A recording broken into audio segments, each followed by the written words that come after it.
بسم اللہ الرحمن الرحیم الصلاۃ والسلام علیک یا سیدی یا رسول اللہ وعلی آلک و اصحابک یا نور اللہ اللہم صلی علی محمد کما تحب و ترضی عنہ۔ ایک خاتون کہتی ہیں کہ بس میں نے یہ عمل اپنی زندگی میں 2 دفعہ آزمایا اور بس میں نے یہاں عمل کیا اور میری فوری حاجات پوری ہوئی۔ کہتی ہیں کہ اس پر میرا بڑا یقین ہے۔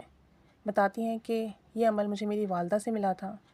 اور میری والدہ نے مجھے کہا تھا کہ کوئی ضروری کام ہو، حاجات ہو تو اس کرنا، انشاءاللہ اللہ تعالیٰ ناکامی نہیں ہوگی۔ کہتی ہیں کہ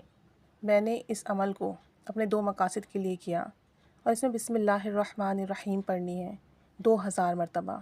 اور پڑھنے کا طریقہ یہ ہے کہ آپ کی کوئی جائز دعا، مراد، حاجات ہو اسے ذہن میں رکھیں اور 1000 مرتبہ بسم اللہ الرحمن الرحیم پڑھیں پوری توجہ، یکسوئی اور دھیان کے ساتھ۔ اس کے بعد 2 رکعت نماز نفل حاجات کے پڑھیں، اس کے بعد پھر 1000 مرتبہ بسم اللہ الرحمن الرحیم پڑھیں اور پھر 2 رکعت نماز نفل حاجات کے پڑھیں۔ کہتے ہیں اس کے بعد پھر بڑی رو کر گڑ گڑا کر اللہ تعالیٰ سے اپنی حاجات کے لیے دعا کریں۔ کہتی ہیں ایک بار ایسا ہوا کہ میرے شوہر نے مجھے گھر سے نکال دیا اور نوبت طلاق تک پہنچ گئی۔ آپس میں کوئی لڑائی جھگڑے تھے، اختلافات تھے، اور میرے شوہر مجھ سے اتنا زیادہ ناراض ہوئے کہ انہوں نے مجھے گھر سے بھی نکالا اور کہا کہ بس اب میں تمہیں نہیں رکھوں گا۔ تو میں جب اپنے گھر آئی اس رات میں نے یہی ذکر کیا، یہی عمل کیا، 1000 بار بسم اللہ پڑھی اور نفل پڑھے، پھر 1000 بار بسم اللہ الرحمن الرحیم پڑھ کے نفل پڑھے اور اللہ تعالیٰ سے بہت دعا کی کہ میرا گھر بچ جائے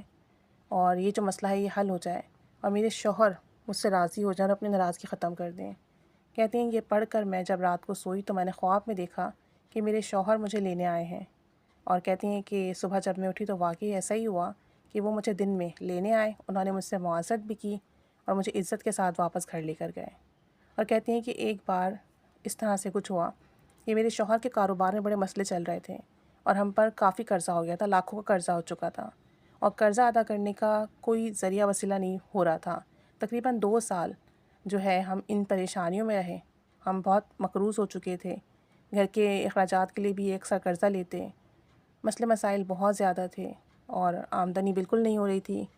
تو کہتی ہیں کہ ان دنوں مجھے کچھ سمجھ میں نہیں آیا کہ میں کیا کروں۔ عید سر پر تھی، عید آنے والی تھی، عید کے اخراجات بھی تھے، شوہر پہ جو قرضہ تھا، قرض دار جو تھے بار بار تقاضا کر رہے تھے کہ عید آنے والی ہے، آپ ہمارے پیسے دیں تاکہ ہم اپنے تھوڑے بہت اخراجات کریں۔ کہتی ہیں ان دنوں بہت پریشانی بنی ہوئی تھی، تو میں نے یہی عمل کیا، 1000 بار بسم اللہ پڑھ کے 2 رکعت نماز نفل حاجات کے پڑھے، پھر 1000 بار بسم اللہ پڑھی اور 2 رکعت نماز نفل حاجات کے پڑھے بہت توجہ اور دھیان سے، اور یہ پڑھ کر دعا مانگی، بہت زیادہ روئی، اللہ کے حضور بہت دعا کی کہ کوئی سبیل بنا دے، کوئی ذریعہ وسیلہ اسباب بن جائے، یہ قرض اتر جائے۔ کہتی ہے میں یہ سارا عمل کر کے اور اچھے سے دعا کر کے سوئی تو میں نے خواب میں دیکھا کہ میرے پاس بہت سارے پیسے آئے ہیں اور ہمارا قرضہ اتر گیا ہے، لیکن سارا قرضہ نہیں اترا، کچھ قرضہ ہم نے اتار دیا ہے۔ کہتی ہیں کہ آگے عید بھی تھی تو میرے جو جیٹھ تھے اور دیور تھے انہیں اس بات کا علم ہوا کہ میرے شوہر پر کافی قرضہ ہے اور قرض دار بہت پریشان کر رہے ہیں، تو ہمارے جو دیور تھے، جیٹھ تھے، سسرالی رشتہ دار تھے، ان سب نے ہمارا ساتھ دیا اور ہمیں کچھ رقم دی جس سے ہمارا آدھا قرضہ تقریباً اتر گیا، اور یہ بھی اسی روز ہوا، یعنی میں نے رات میں یہ عمل کیا الحمدللہ، اور دوسرے ہی دن مجھے اپنے سسرالی رشتہ داروں سے مدد ملی، مطلب میرے شوہر کے بھائیوں نے ان کی مدد کی، ہمیں پیسے دیے اور تقریباً آدھا قرضہ ہمارا اسی دن اتر گیا۔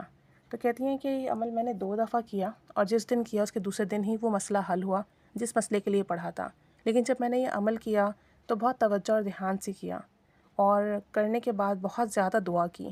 اور میں نے یہ عمل رات میں کیا تاکہ یکسوئی بنی رہے، توجہ دھیان بنی رہے، بچے یا کوئی دوسرے لوگ آ کے پریشان نہ کریں، ڈسٹرب نہ کریں، بس اللہ کے حضور حاضر ہو کر کیا، حضور قلب کے ساتھ کیا، اور دوسرے ہی دن میرا مسئلہ حل ہوا۔